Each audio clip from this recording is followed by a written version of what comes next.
Hey guys, it's Candace. And it's Elena. And you're listening to Cousins on Crime.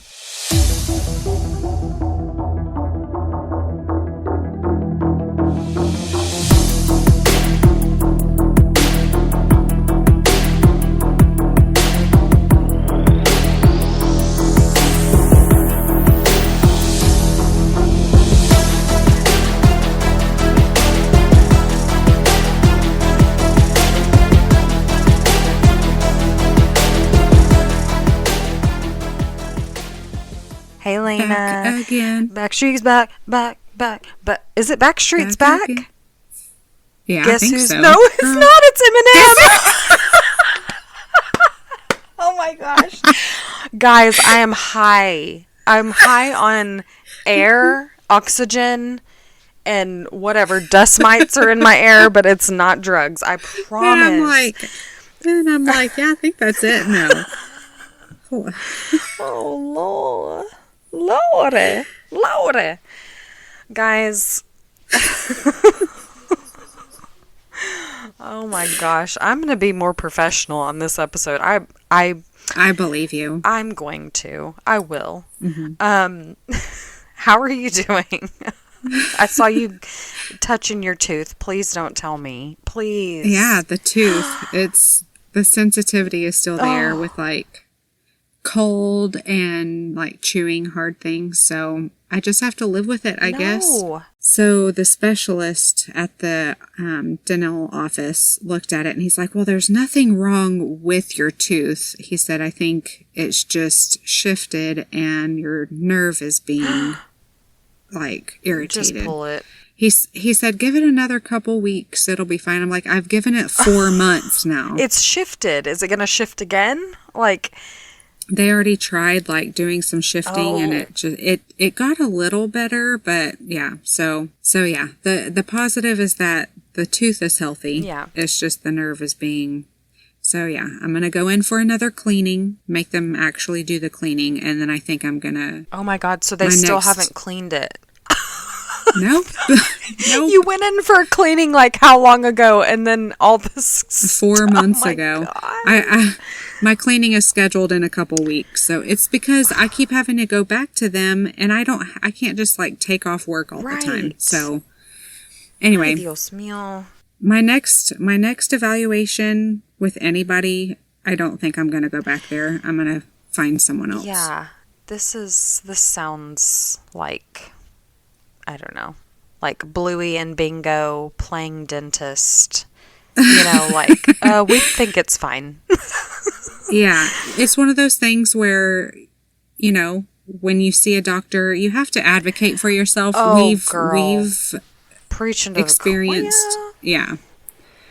Yeah. So. Yeah. Guys, listen. Don't just trust a doctor's word. I get that they have a degree on the wall and a lab coat, and that's intimidating. Okay. But trust your gut. You know your bodies. Yeah. Okay. This isn't the podcast for this, but like, Lena and I have both been through the ringer with doctors that are just like, yeah, it's okay. Everything's fine. Yeah. You're burning. It's normal. You're on fire right now, but that's okay.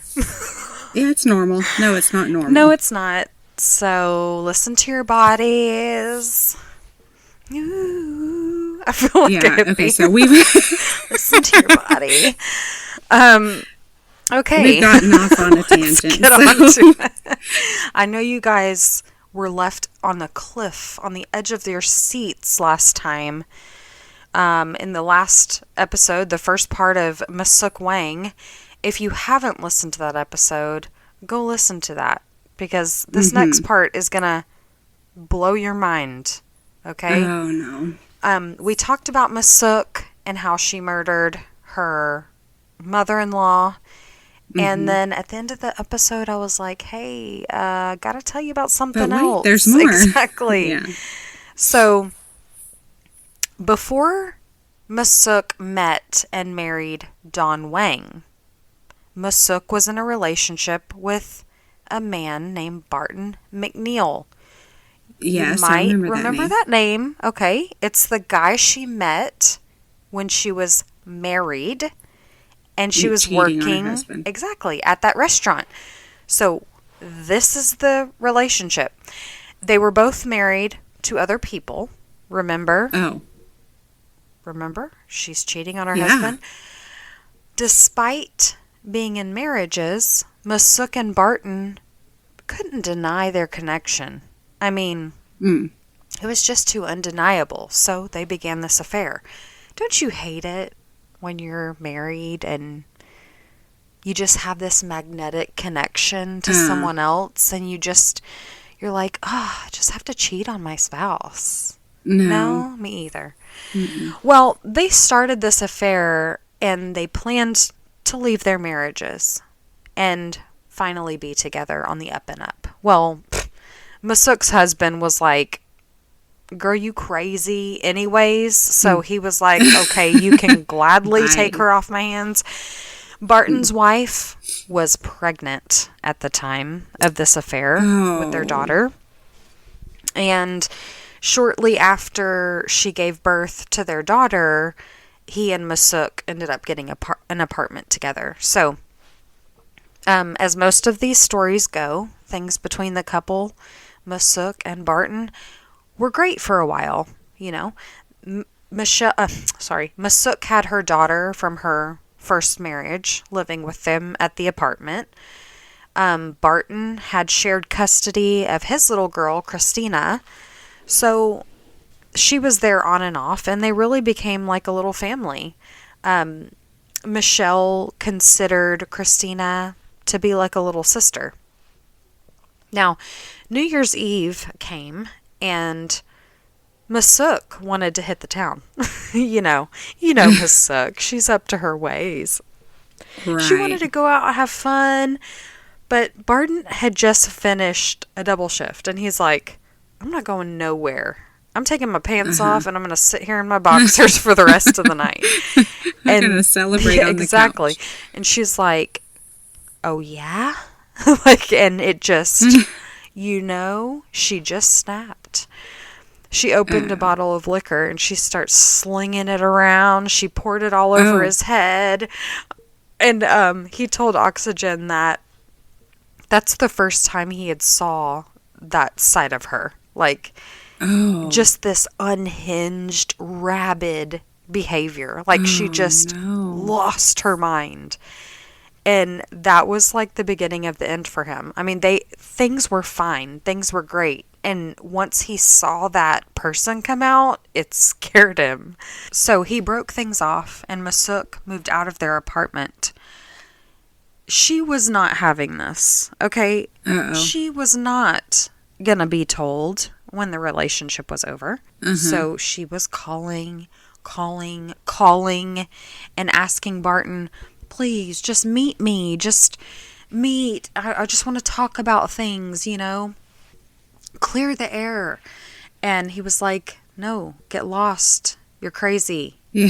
He finally relented. And he agreed to meet with her for dinner one night. He's like, fine. Like, I'll give you your closure, but I'm done.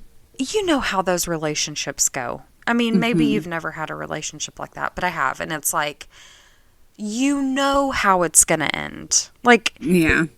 One more time. Okay, I'll see you one more time. We'll talk about it, but it never goes anywhere.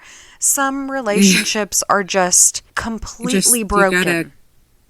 Broken that it's like, just throw it away.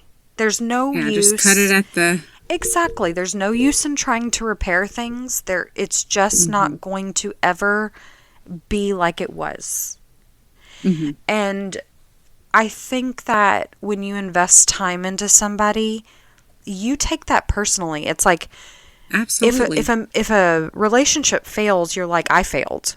Like, I should have done everything that I could have to make the relationship work. And Barton was a really great guy. I mean, he loved her at one point, and he thought, well, I care about her enough to appease her in this last ditch effort, to just give her some closure, like you said.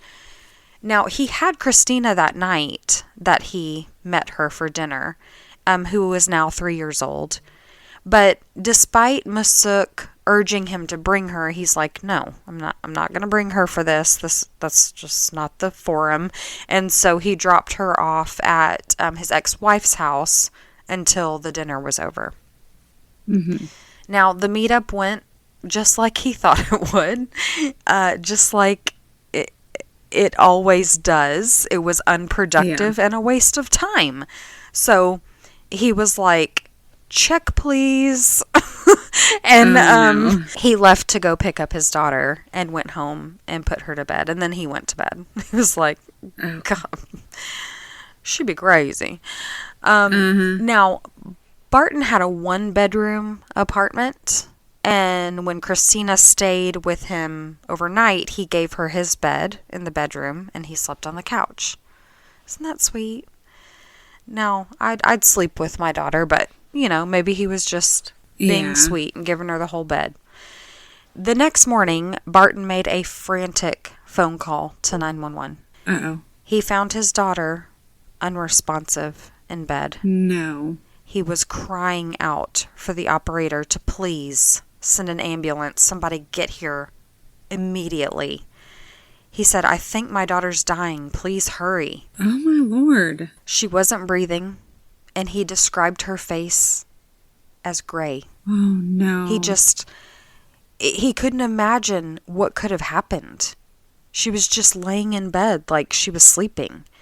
And when EMS arrived at the home, it was immediately clear to them that they were too late, and there was just nothing that they could do to revive Christina. Oh, wow.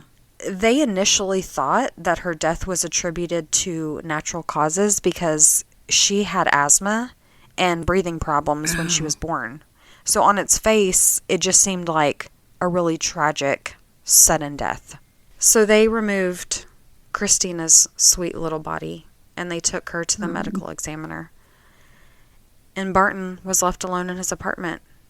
And, you know, we talk about what victims' families must go through in those seemingly like mundane moments. We talked about just a few weeks ago Susan Woods and how her dad was like standing out in the yard in the darkness, like waiting for police to arrive. Yeah. And you just don't think about victims' families in those moments, you know, in those moments when they're all alone, you know. Now, they've just taken Barton's dead baby girl out of his home and taken her away, and he's just there. That's just, I just want to hug him, you know, like in that moment, I just want to go back in time and be there with him so he doesn't have to be alone. Wow. What does one do in that moment?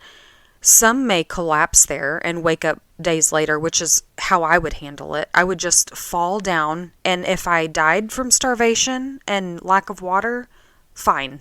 Like, I would just... So be it. Barton, though, was, like, freaking confused. You know? Like, he was like, what the heck just happened? And he's like, he remembered checking on her at 10 p.m. because he, like, heard her talking. So he was like, girl, go to bed. She was sitting up in bed and she was like wide awake and happy. And he was like, lay down and go to sleep. It's late. And he went and laid her down, tucked her in, said goodnight, shut the door again. And he's like, I had no idea that that would be the last time that I would see my daughter alive. He was devastated, of course, but he starts pacing around trying to figure out what happened. Like, yeah, like there has to be an answer to this. Is there something in this room? Is there like, I don't know. My mind would be like, is there something she's allergic to in this room? Is there mold, or is there, you know, what happened? Where I would be looking at the bedding. Did she accidentally roll over on a pillow? Like, you know what I mean? Yeah. So he's like looking around, and he goes back in the room where Christina had been sleeping. And he's reminded of something he saw that morning when he initially went to check on her. So there was this fan on the floor, like one of those oscillating fans, you know? Mm-hmm. Well, that fan was mounted to the window. And he said that he in his mind, he remembered when he came in to check on her, it was on the floor, and he noticed it, but he didn't think anything of it because he was checking on her. And then, of course, all that, she was dead. And then, oh, right. So only now is he just going back in there, seeing it, and being reminded of it. And he's like, how did that just come off of the window when it was mounted up there? And so he looks at the window, and now he sees holes in the screen. There was a hole in both corners of the screen, like on the bottom. And so he's like, the heck? So he runs around outside to get a closer look at the screen, because the screen's on the outside of the window, of course. And he sees the rips in the screen on the bottom corners. And he's like, I know that damage was not there last night. Because when he went to pick up Christina from his ex-wife's house, she fell asleep in the car. So he carried her from the car into the apartment, and he has to pass by her window to get inside his apartment. And, you know, he's walking slowly because he was carrying a sleeping child. So that would have been obvious to him, that her screen, that screen to his bedroom was ripped. He would have noticed that. And he's thinking in his mind, I definitely would have noticed that.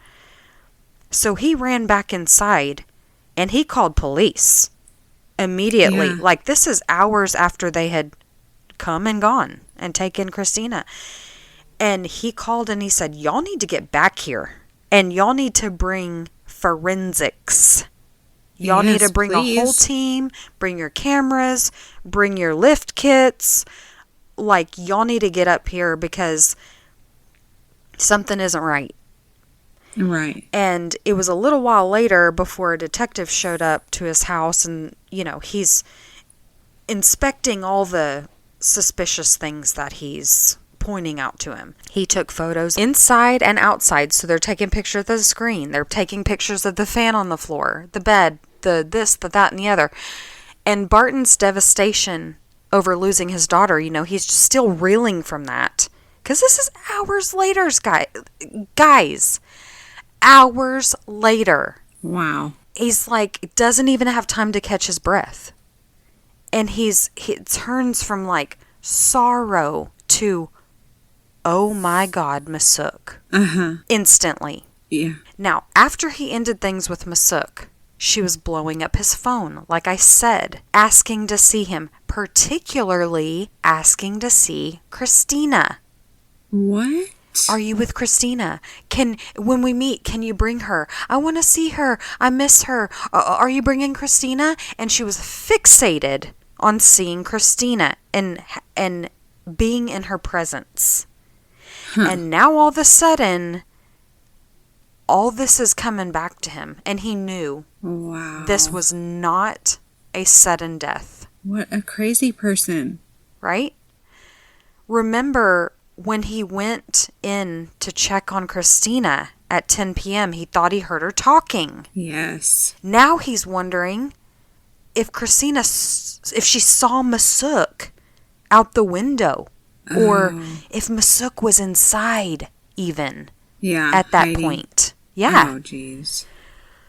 So he told detectives everything, all of this. He said, you need to talk to Misook, and he begged them to investigate her. He said in one of the police interviews, and I'm paraphrasing here, but he said something along the lines of, you need to do your job and investigate my daughter's death as a crime. Wow. Now, about this time, the ME got back to them and said, yeah, Christina was murdered. She was suffocated. Wow. Suffocated. Which is why she looked like she was just sleeping. There was no injury to her. She had no marks or anything like that. Oh my God. Well, they did bring Misook in for an interview. And if she didn't look a little younger in this interview, I'd swear her interrogation tape from Linda's disappearance and this interview were the same tape. Oh. She sat there doe-eyed, calm, relaxed, Oh, She described to investigators that she went to dinner with Barton. They were trying to patch things up, and then she went home and went to sleep. She said her brother called from Korea about 12:30 a.m. You know, it's the time difference, so she said she usually talks to him really late at night. They spoke, and then after she got off the phone, she went to sleep. Nothing to see here. Mm-hmm. Barton was like, no, talk to her again. That's not good enough. Like, talk to her again. Look at her phone records. Cell phone. Yeah, that's exactly what he said. He was like, investigate. Like, do your job and investigate. So he was adamant. And pretty much as soon as Barton started really kicking up a fuss about this, detectives started looking at him sideways. They're like, thou doth protest too much. Their logic was that he was admittedly the only other person in the apartment that night with her. See, I had a feeling that was going to backfire on him. Deductive reasoning says, who else would have done it? Yeah. Right? You're saying you were there the whole night? Nobody came in or out? You were sleeping right by the door on the couch? You would have heard someone come in? Well, so, and then he cut the window screen to make it look like somebody came in. Yeah. So they arrested Barton. They arrested him. Okay, but why would he advocate for a investigation if it really was him? Like, why would he put himself in that position? Why the heck would someone who just murdered their daughter and basically could have gotten away with it because it looked like she had a sudden death, why would he call police immediately after they had left and be like, oh, all this stuff, I'm noticing all this stuff. Like, who would do that? No one would do that. No. Unless he wanted to frame Misook, but to kill his daughter if he was going to do that, he would have mentioned that on the 911 call. You know what I mean? Yeah. So none of this makes sense. Barton chose a bench trial. I think because maybe a judge might be less emotionally swayed by the death of a child over a jury. You know, juries do not take lightly those types of things, and they, you know, I think that he just felt like, perhaps his counsel probably said, you know, you might have a better chance with a judge, you know? Yeah, yeah. A judge might just look at the facts and the evidence of the case and make a decision. Well, he was convicted of Christina's murder. Oh my gosh. And oh my gosh. I dug and I dug and I dug, and I could not find any piece of evidence that was presented at trial where I would have said, as a judge or a juror or anybody, oh yeah, that looks bad. Like, oh, that looks bad. Probably the only thing would be that he was the only other person there. Yeah, I mean, that's probably why Misook did it, so to frame him, to make it look like he killed his, and it worked. Absolutely. And there was mention of sexual assault, which I think was in the autopsy. And this was a report that was in the Oxygen special that was, they did a behind bars episode on Misook. She gave an interview, and in that episode they talked about Christina's autopsy, and there was mention of perhaps she was sexually assaulted, but there was no semen, nothing to say that she had been like raped by her dad or anything like that. Wow. Okay. I don't know if they saw some abrasions down there or whatever. I don't know. I just thought I'd mention that just in case if you see or hear anything, please let us know. Like, slide into our email or DMs, because I would really like to know what that was all about. Yeah. I think that was the mention of that, I think, is probably the only other thing. And then, of course, you think, well, if she was sexually assaulted, her dad was the only other person that was there. Who else would have done that? And who, I mean, he killed her to shut her up, basically. Wow. Or so that she wouldn't tell, you know?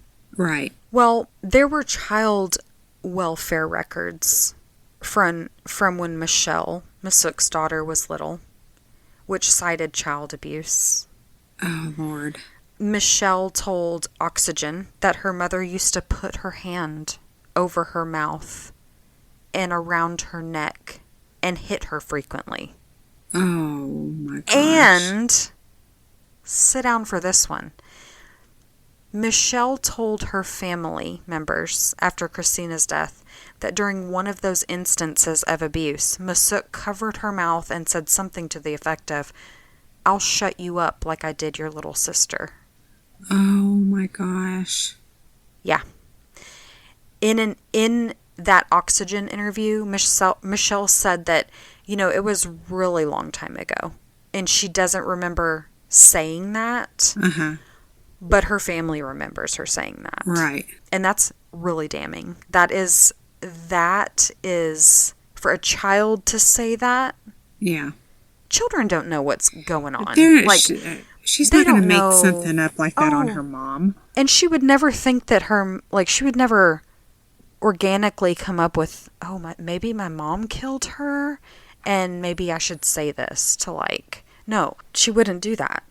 That's, oof. Now, I don't know why her family didn't go to authorities at that time to report that. Maybe they did, but there were no reports to that effect. She also had a pending domestic assault charge for going ham on Barton during one of their fights. So she had this pending assault charge on him, when she assaulted him when he was at trial. None of that information was allowed at Barton's trial. Of course. None of it. None of it. Nothing about her abusing her daughter. Nothing about the assault charge. I couldn't find reports that talked about why the judge ruled that way, but that is so surprising to me. Yeah. You have someone in Barton's life that was investigated for abusing her own child, and you can't even mention this is a murder case of a child. You can't mention that. That's very related. And then the assault charge, you couldn't even show that someone had it out for him. I don't understand the not allowing things like that in court. I mean, because I know you don't want to sway them to see. I don't know. I just think it's, it shows their character. It shows their motivation, where they come from. But also, Misook's not on trial here. So we're not talking about her character.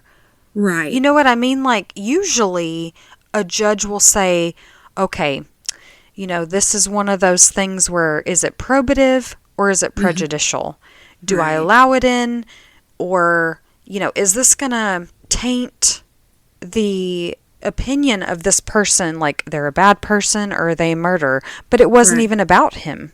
It was about his defense, which was someone else killed my daughter and we need to bring that in. That was his defense. Oh my gosh, that's so frustrating. So his defense had to be, I didn't do it. Yeah. His defense couldn't be, someone else did this and I know who it was. Yeah. So since his conviction, though, Barton has maintained his innocence every second of every day. And he has fought tooth and nail to uncover the truth to the world. Or, I guess you could say, at least to the justice system, right? Then Linda was murdered and he was like, see? See? Yeah, do y'all see what's going on here? And he even said in his, I think it was his, he was giving this interview to Oxygen, and he mentioned about how he said, I think it was in the sentencing hearing, the murderer is going to kill again. because you're not going after the real person who did this, they're going to do it again. And so they did. When he heard of Linda Tida's murder, he basically was like, wow. So the Exoneration Project and the Illinois Innocence Project have teamed up to represent Barton. And they said they wanted to send Misook flowers for killing Linda Tida, because that murder really renewed interest and momentum, I would say, in Barton's case. His case of wrongful conviction. And the public has really backed him too. Like, now they're like, oh, we see everything so clearly now. Mm-hmm. Now we just have to get the justice system to see it, right? So, in June of this year, a judge ruled that the child welfare records outlining Misook's abuse of her own daughter could be considered as new evidence to challenge Barton's murder conviction. So, I read one report where Barton himself claimed that Misook's DNA was on the sheets where Christina was sleeping, and those were fresh sheets. He said, I had just laundered those sheets and put them on the bed for Christina so she could sleep in a fresh bed. So Misook's DNA should have not been on that because she wasn't to be in my apartment. Exactly. But I couldn't find anything further on his claim of that. I suspect because that information will come out in the evidentiary hearing. So I really want to hear more about that. Like, I'm so interested. What did they find? Did they find hair, skin cells? Like, what did they find? Yeah. I shudder at the sexual assault component of it. But I swear to God, I would not put it past Misook. She is a nasty villainess. Like, she is Satan in a skin suit. You know what I mean? Yeah. I wouldn't put it past her to do something that heinous and, like you said, frame him for it. Yeah. I feel like that's exactly what she was doing. I mean, if there was trauma in her private area, she had to have done something down there to make it look like he's the one. Yeah. And by all accounts, Barton's family, friends, I think even his ex-wife had put it somewhere out there that was just so not out of something character that he would have ever done. Like, nobody believed. He was a doting father. I mean, he loved her. He, like, I'm just thinking, my husband would probably sleep in the same bed sheets for the rest of his life without them ever being laundered. If I didn't clean our bed sheets, he would not even bat an eyelash. What man is like, oh, I need to wash those sheets and do up the bed, and I'm going to let her have the bed, and I'll sleep on the couch. Like, that is just sweet. Oh, and by the way, if he's sexually abusing his daughter, why he be sleeping on the couch? Yeah. Exactly. You know what I mean? Yeah, so many questions there. I mean, so this just does not, something's not right here. So, lastly, I'll tell you that there is a post-conviction hearing for Barton McNeil set for November 21st, 2023. So, okay, just a couple months. I know, we're so close.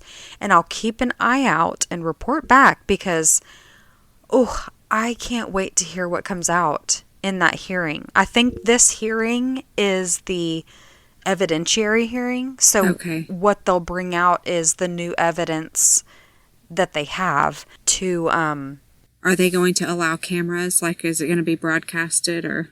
Probably not. I don't think this is like a super high profile. I mean, it was featured on a TV show, but I don't think it's like Alex Murdaugh type of thing. Well, yeah. Maybe. I'll keep an eye out. I mean, because there's lesser cases I say lesser, but like this one. No, yeah, you're right. I think it just depends on like the jurisdiction. Yeah. I will keep an eye out, and hopefully we'll get some answers. Something that really makes my blood boil is a wrongful conviction. Yeah. Oh my gosh, that's so irritating.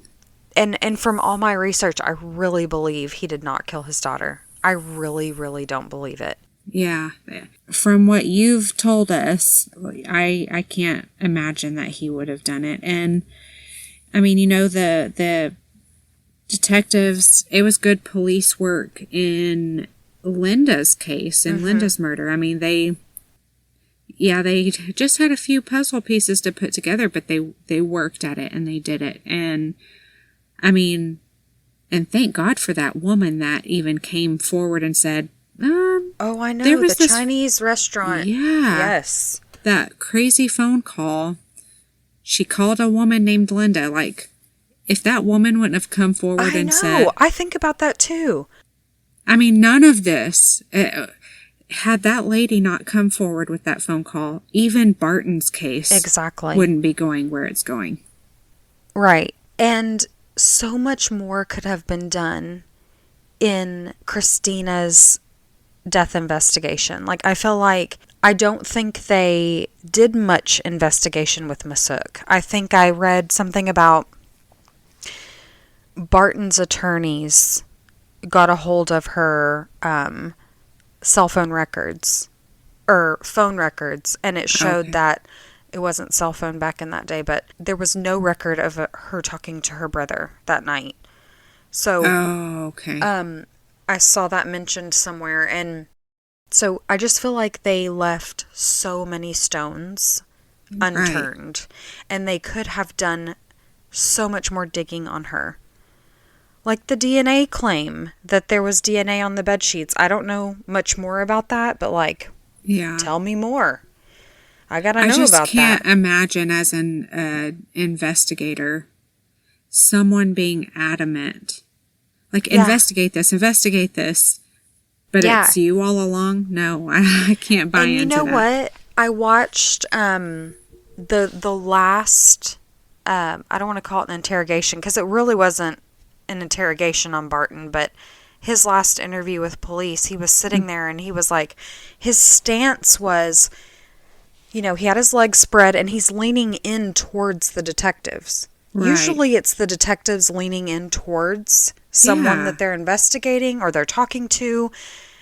The body language was, he was reaching out for help. He was begging, and he ended up saying something like he was just so angry and so wound up about the fact that they weren't doing anything. And he was like, I don't understand, like, why aren't you...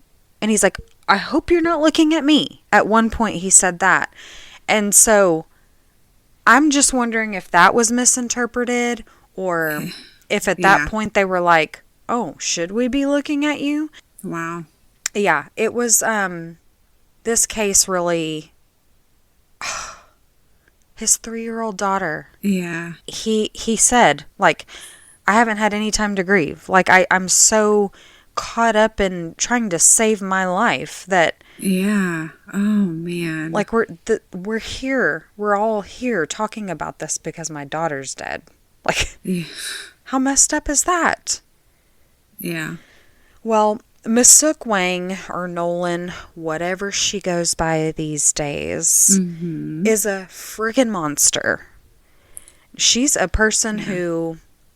She will just kill somebody because she didn't get her way.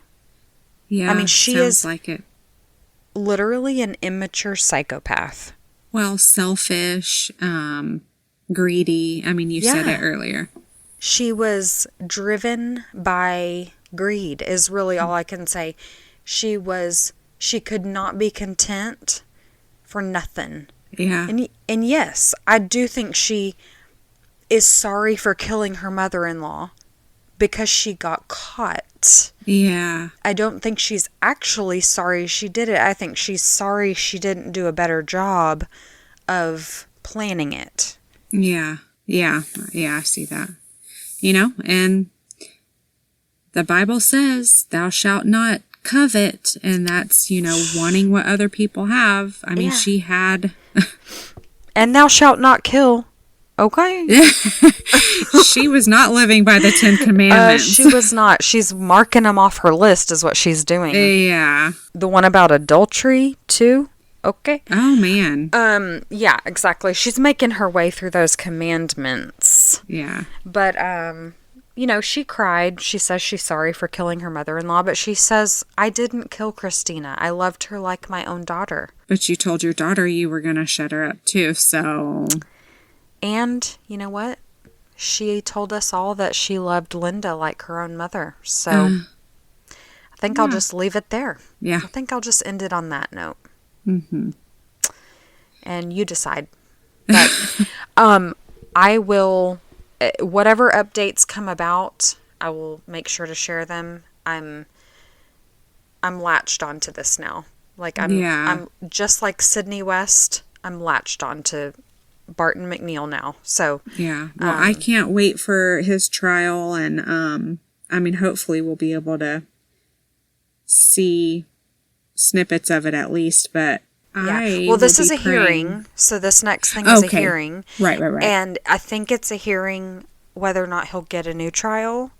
Okay. Or, I think it's the evidentiary hearing for if there's enough new evidence for a new trial. Right. You did say that.